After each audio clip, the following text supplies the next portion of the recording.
Ya, kita simak sejumlah informasi terpopuler di cnbcindonesia.com di sepanjang hari ini. Di informasi yang pertama masih dari update terkait penyebaran pandemi COVID-19 di Indonesia, di mana hampir seluruh wilayah ibu kota DKI Jakarta saat ini masuk ke dalam zona merah alias zona beresiko tinggi. Wilayah administrasi Jakarta Pusat, Jakarta Selatan, Barat, Timur, dan Utara seluruhnya dinyatakan zona merah kecuali wilayah Kepulauan Seribu. DKI Jakarta kerap mencatatkan penambahan kasus tertinggi di tanah air, di mana pada Selasa 29 Juni kemarin pasien positif di DKI Jakarta bertambah 7.379 kasus. Saat ini total kasus di ibu kota mencapai 535.788 kasus. DKI Jakarta pun mencatatkan rekor penambahan kasus kematian selama 2 hari berturut-turut, di mana ada 80 kasus kematian pada Selasa kemarin sehingga total kematian akibat COVID-19 mencapai 8.329 kasus. Sementara penambahan kasus positif secara nasional pada Selasa kemarin mencapai 20.467 kasus.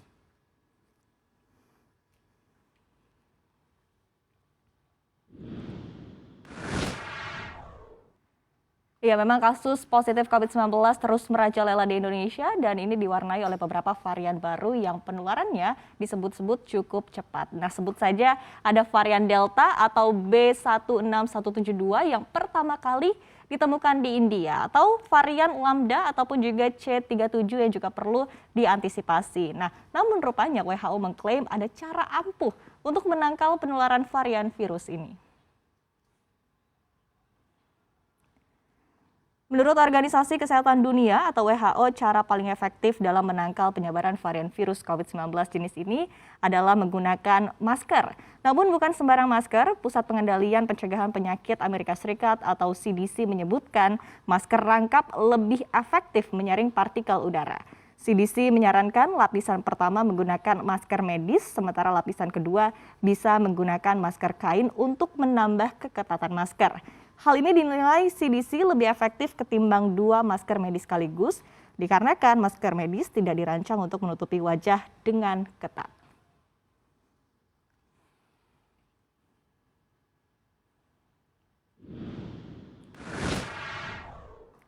Ya, kita beralih ke informasi lainnya. Pemerintah secara resmi membuka pendaftaran untuk calon pegawai negeri sipil ataupun juga CPNS ya, dan juga untuk PPPK, guru dan juga non-guru, di mana per 30 Juni hingga 21 Juni mendatang registrasinya akan mulai dibuka. Nah, seperti apa detailnya?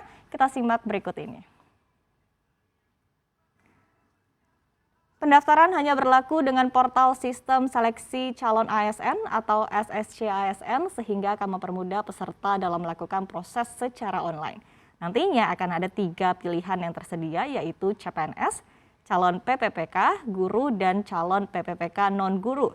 Sebagai syarat pendaftaran, dokumen umum yang perlu disiapkan antara lain kartu keluarga, kartu tanda penduduk, ijazah, transkrip nilai, pas foto, dan dokumen lain sesuai dengan ketentuan instansi yang akan dilamar. Adapun jadwal proses pendaftaran dan seleksi akan berlangsung mulai Juni hingga Juli 2021.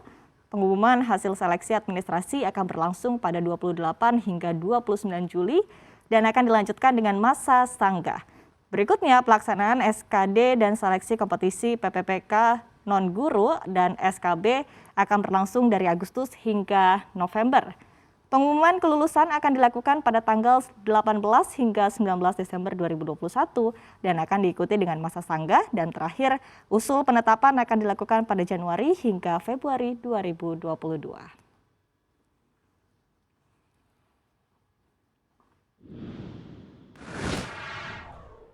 Ya, kita beralih ke informasi lainnya di mana ini datang dari internasional. Kondisi Laut Hitam rupanya semakin panas ya, jadi Belanda pun menuduh jet tempur Rusia berperilaku agresif kepada kapal perang asal Belanda. Kementerian Pertahanan Belanda memaparkan tudingan bahwa kapal frigat HNMLS Eversen diganggu berulang kali oleh jet Rusia di Laut Crimea yang diklaim oleh Rusia pada Kamis pekan lalu. Menurutnya, jet Rusia terbang sangat rendah dan dekat serta melakukan serangan tipuan. Jet tempur milik Rusia yang dipersenjatai dengan bom dan rudal ini dianggap telah melakukan intimidasi terhadap kapal Belanda serta merusak gangguan peralatan elektronik pada kapal tersebut. Belanda mengklaim Everston memiliki hak untuk berlayar di sana dan Rusia tidak memiliki landasan apapun untuk melakukan tindakan agresif seperti ini. Sebelumnya, Kementerian Pertahanan Rusia mengatakan armada laut hitam milik negara tersebut telah mengerahkan jet tempur Su-30 dan Su-24 untuk mencegah pelanggaran perbatasan di Laut Crimea yang dianggap sebagai teritori Rusia. Selain Belanda, ketegangan juga sempat terjadi antara Rusia dan Inggris di laut yang sama, di mana jet tempur Rusia bahkan melemparkan tembakan peringatan dan bom ke arah kapal perang Inggris HMS Davander yang disebut memasuki wilayahnya. Sebelumnya negara ini disebut mencaplok Laut Crimea dari Ukraina pada tahun 2014, meski sebagian besar negara tidak mengakui pengambil alihan tersebut.